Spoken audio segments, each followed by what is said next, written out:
Yeah, good evening, you guys. We are standing outside of one of the hotels that the Housing Commission is talking about buying.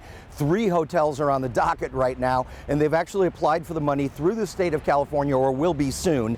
They voted 4-0 in favor of purchasing these hotels, and the one behind me is one of them. I'm not going to go any closer and bother the people that are currently staying there, but this presumably would be basically converted into a homeless hotel. Whether other portions would stay private and then the others would go to the homeless, not quite sure at this point, because there's a lot of addresses inside this complex. But this is what they're talking about doing to try to deal with the crisis that we have on our streets right now. And as I've said many times, this is beyond a crisis. This is a humanitarian crisis that's happening right before our very eyes. So we got a chance to catch up with a real estate guru, if you will, talk about the prices that we're paying for these hotels, because of course, as the taxpayers who are paying for all this, we don't want to get gouged because there's an emergency. So take a look. In a city as expensive as San Diego, it would be impossible to build your way out of the homeless crisis. But it might be possible to buy our way out by purchasing hotels and quickly converting them into shelters like we have done in the past.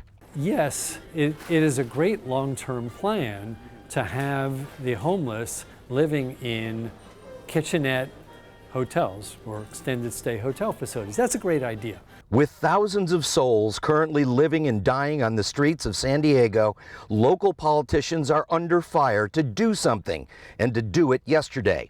Every day that goes by, an average of 2 people die on the streets of San Diego. The quickest fix? Using tax money to buy existing hotels. But exactly how much tax money? When we look at the value of an extended stay America, it's nowhere near $380,000 a room. I mean, the owners must be ecstatic to think that they're going to close a deal at $380,000 for an extended stay America. Depending on who you talk to, the price of building or buying a hotel like this is somewhere between $150,000 and $350,000 per room. If the Housing Commission is approved to purchase 3 more hotels, the average price we would be paying, $383,000 per room, more than all the previous hotels that we purchased.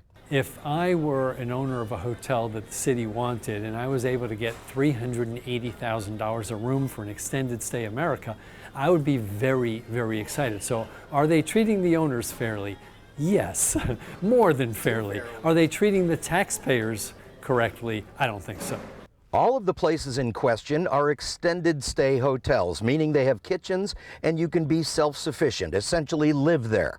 One of them is on Murphy Canyon, another in Mission Valley, and a third on Hotel Circle. All told, 400 rooms would become available with a price tag of $150 million. The San Diego Housing Commission is now applying for state tax money under something called Project Home Key. It makes no sense because there's no plan in place. It just appears we're overpaying for hotels, and there's no way systemically that we don't have a system to pull the homeless all together. So now that the Housing Commission has voted in favor of asking for that money, we're talking about $120 million from the state of California.